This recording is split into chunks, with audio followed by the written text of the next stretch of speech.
This is the introduction to the book Augustus Caesar's World. Janus. Introduction. Old Janus, who could see two ways at once, both in time and space, was one of the earliest gods of ancient Rome. Guardian spirit of the house door, he also protected the city gate and was even believed to hold the key to the gates of heaven. A temple to Janus in the marketplace of Rome always stood open in time of war, but was closed with great ceremony in those rare times when there was peace. It was for Janus that the first month of the calendar was named.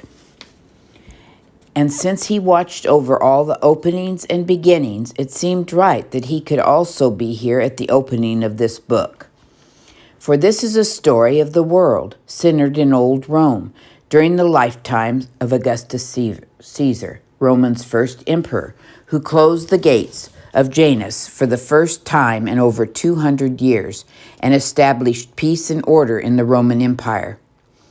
That peaceful age had not yet dawned, and Augustus was only Octavius, a boy of 18, when our story opens in March of 44 BC with the murder of his great uncle, Julius Caesar.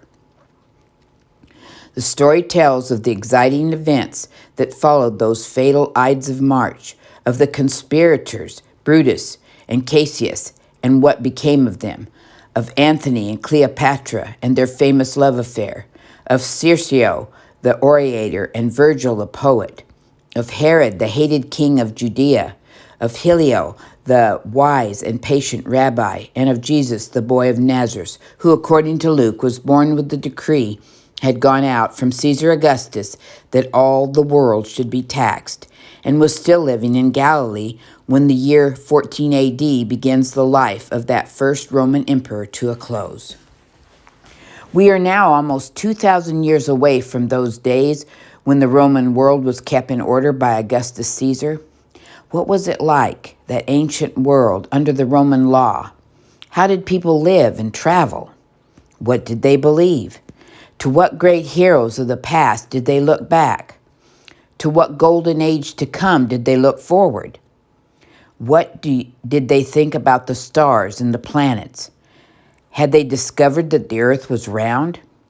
And of that far world outside of the empire on the Mediterranean, what of ancient China, which had recorded 2,000 years of history before Rome was born? And of India, and of those undreamed of continents that would one day be America? Were civilized people living there? Or were they like semi-savages of Britain who painted themselves blue? And what of the rest of Europe, the people in the deep forests of Germany and along the rivers of France? What were their customs and their gods?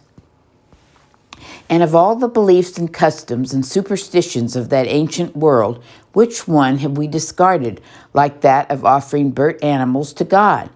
What pleasant ones, like using lights and holly at the Christmas season, do we still observe?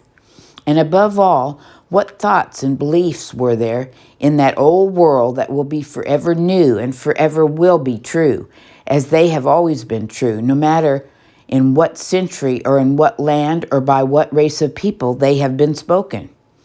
The answer to some of these questions may be found in this book, for this is not merely a record of events, it tells also what was thought and believed by the people everywhere in the world of Augustus Caesar, from 44 BC to 14 AD.